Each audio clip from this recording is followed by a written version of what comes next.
Boa tarde a todos, eu sou o Natan. Hoje o Giovanni não vai poder participar, então estou encarregado de falar sobre o que aconteceu em agosto de 2025, né? Então a gente vai ter um breve resumo das condições aplicadas para as asas rotativas, né?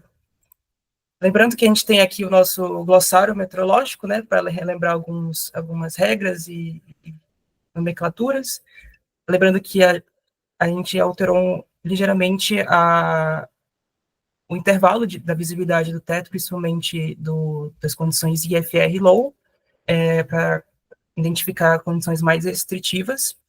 Em relação a alguns termos, como climatologia, relembrando que climatologia é uma média de dados, e aqui a gente está usando uma climatologia de 20 anos, ou seja, de 2005 a 2024, comparando com o mês atual. Outra nomenclatura é o desvio padrão, que aqui a gente chama de grau de dispersão dos dados, ou seja, quanto menor esse valor, mais uniforme é o conjunto dos dados, eles não variam tanto. E anomalia é basicamente a diferença entre os dados observados, ou seja, desse mês, menos a climatologia do mês de agosto. Alguns ajustes relevantes em relação ao teto. A gente considera aqui o teto apenas coberturas broken e overcast, que são os que têm maior influência no teto. E a gente observa apenas valores abaixo ou iguais a 3.000 pés. Se for acima, a gente considera como 3.000 pés na análise. E a gente faz mensalmente as análises apenas para Guarulhos e São Paulo, e Congonhas, que são os únicos aeródromos que têm metais pés disponíveis 24 horas em São Paulo. Começando aqui em relação à precipitação. A gente teve 3 entradas de frentes frias neste mês, e 2 foram semi-estacionárias, com uma trajetória mais marítima, e uma foi continental, que foi a segunda aqui. Em relação à quantidade de chuva que ocorreu esse mês, foi 48% abaixo da média do esperado da climatologia do Instituto Nacional de Meteorologia, que é da onde a gente tira as informações de precipitação e temperatura. Choveu apenas 16,6 milímetros, e o esperado é 32,3, ou seja, choveu metade do que esperado. E agosto já é um mês seco, é o mais seco do ano, e já choveu bem menos do que o esperado. E a maior parte dessa chuva ocorreu no dia 27 de agosto, que foram 13 milímetros. Foi um dia que tivemos trovoadas, algo incomum para a época. Geralmente se espera chuvas mais com garoa, chuva fraca, mas tivemos uma trovoada. E em relação à temperatura, a temperatura nesse mês foi 0,6 graus abaixo da média, então foi um mês mais seco e frio. Agora, identificando as frentes frias, a primeira frente fria passou no dia 5 de agosto e ficou semi-estacionária entre 5 e dia 6. A gente consegue ver aqui pelo SIGWX.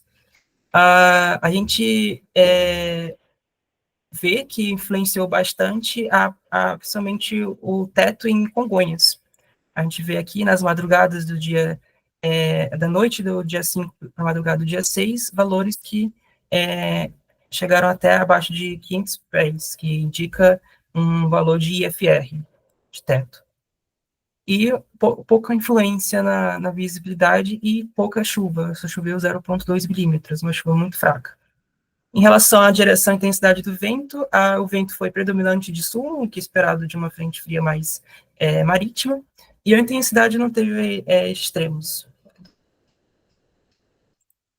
Em relação à próxima frente fria que chegou logo em seguida, ela teve um caráter um pouco mais continental e foi associada a um ciclone. A gente consegue ver aqui o ramo da frente fria.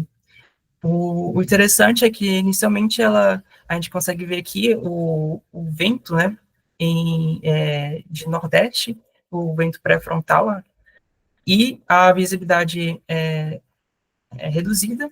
Quando passou a frente fria na tarde, né, do dia 8, a gente consegue ver aqui alguns registros de chuva fraca. Tivemos rajadas que superaram 25 nós em Congonhas, principalmente, e após essas rajadas, o teto saiu de 3.000 para 500, então a gente teve uma súbita queda no vento. Então, o vento antes de oeste e virou para sul, e isso manteve tetos abaixo durante a madrugada. A próxima frente fria, que foi semi-estacionária também, com uma trajetória mais marítima, foi a que teve as condições de trovoadas, que não é tão comum para a época ter trovoadas, e essas trovoadas ocorreram na madrugada do dia 26 para o dia 27. A gente consegue ver aqui que durante o período que choveu, essas barrinhas, a gente consegue ver até 6 milímetros em uma hora, então são valores acima do normal para a época do ano, e a gente consegue ver aqui que o teto deu uma baixada bem, principalmente em Congonhas, a gente consegue ver aqui valores que foram abaixo de 500 pés. E no outro dia, com essa permanência da frente, né, isso intensificou a brisa que normalmente acontece no final da tarde, então a gente teve uma súbita queda do teto, que em Congonhas chegou até a ter low, então tivemos um teto de 200 pés. E a gente consegue também ver como a madrugada também foi influenciada com os ventos de sul. Agora, em relação às porcentagens de regras de voo, em Guarulhos, a gente consegue ver pelas porcentagens que, em geral, tivemos tempos mais abertos, né, de VFR, principalmente no período da tarde. Quando a gente compara aqui a climatologia, que é dos últimos 20 anos, com o mês atual, a gente tem a anomalia.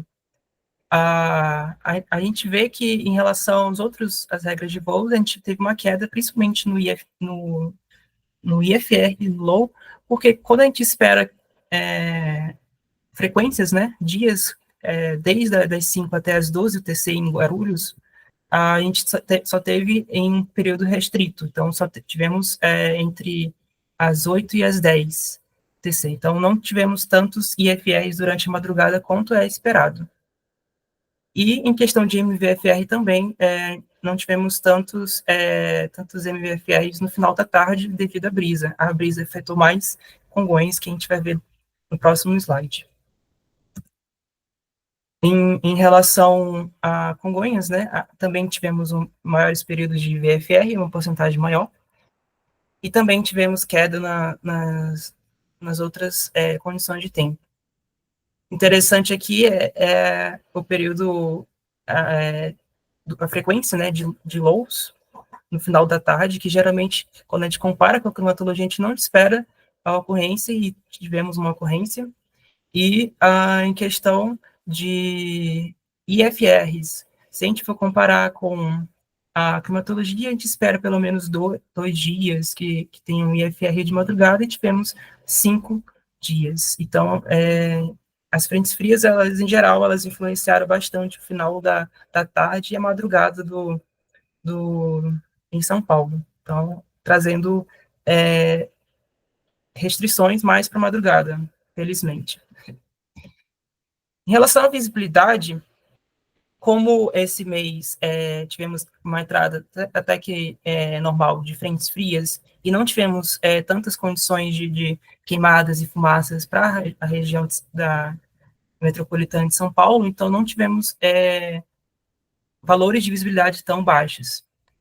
A gente consegue ver aqui pela climatologia horária, essa em linha preta, comparado com esse mês, que é a linha em vermelho tracejado, a gente teve anomalias positivas de visibilidade. Então, a gente teve maiores tempos sem restrições. O mesmo aconteceu para Congonhas. A gente teve apenas um dia, que foi o dia 27, que teve essa última frente fria, que a visibilidade ela chegou a ficar abaixo de 2 quilômetros, que foi quando teve o low. Agora, em questão de teto, como as frentes frias influenciaram mais na parte da no final da tarde e madrugada, então a gente teve anomalias negativas nesses períodos, enquanto que durante a tarde a gente não teve tanta influência, teve até anomalias positivas. Em relação a alguns mínimos climatológicos, a gente identificou no dia 8, que em Guarulhos a gente teve aquele clássico low com 100 pés apenas. Agora, em questão de Congonhas, também segue a mesma tendência, né? Mas mais intensificado na parte da tarde. Como a gente teve frente frias mais marítimas, a gente teve o fortalecimento da brisa, então a gente teve condições de valores de tetos abaixo do normal. Então a gente consegue ver aqui pelo desvio padrão, que é esse vermelho, ele está mais deslocado para baixo. Então quer dizer que teve maiores valores de teto nesses períodos. E também devido à ocorrência, né, dessas frentes frias na madrugada, a gente teve umas anomalias negativas. Questão de intensidade e direção do vento em Guarulhos, na intensidade ficou bem próximo da normalidade e da direção também. O ponto é a frequência da direção. Quando a gente compara com a climatologia, que é em cinza, com o que aconteceu nesse mês, que é em azul, a gente vê que teve maior frequência de ventos de sul e sudeste, e menor frequência de ventos de leste e nordeste. Então, isso colabora com o que a gente viu. A gente não teve tantas frequências de low, esperado para um mês seco, né? E mais frio, a gente não teve tantos lows, justamente porque a gente teve essa menor frequência de ventos de nordeste e também a nebulosidade presente, né, na madrugada, e isso dificulta a formação dos típicos nevoeiros da manhã.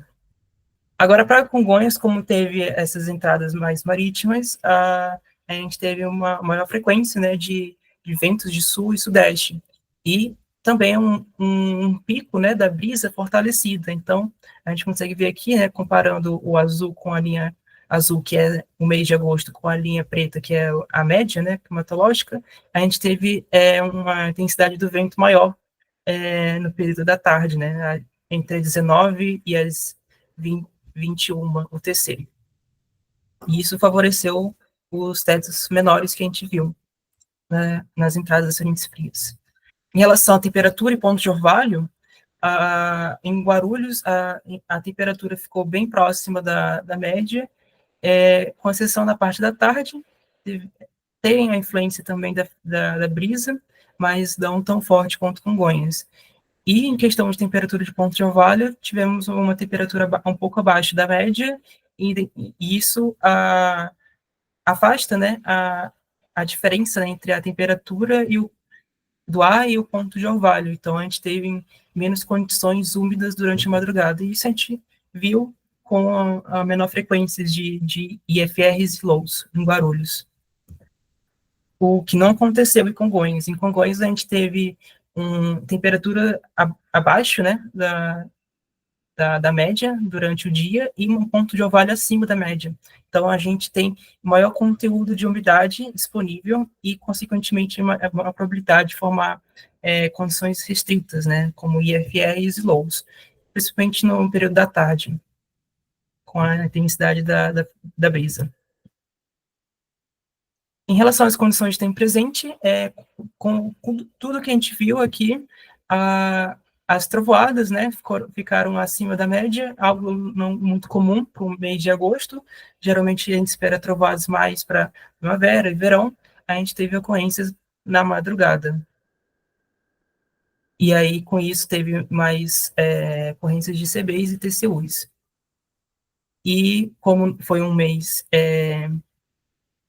com menor influência, né, de poluição, então a gente não teve tantos no significant clouds, e também um mês mais seco desfavorece a formação de brumas e nevoeiros. Algo muito parecido que aconteceu com Congonhas, a gente tem a maior frequência, né, de trovoadas uma parte da madrugada, que foi quando teve a última frente fria, mais semi-estacionária no final do mês, que trouxe trovoadas na região, e também com um mês mais seco, não tivemos tantas frequências de bruma e no significant clouds. Por fim, a gente tem aqui a média semanal das porcentagens de acerto. Eu faço uma comparação entre o modelo europeu, o TAF, e a minha previsão. A previsão, a gente faz isso para o intervalo do TAF.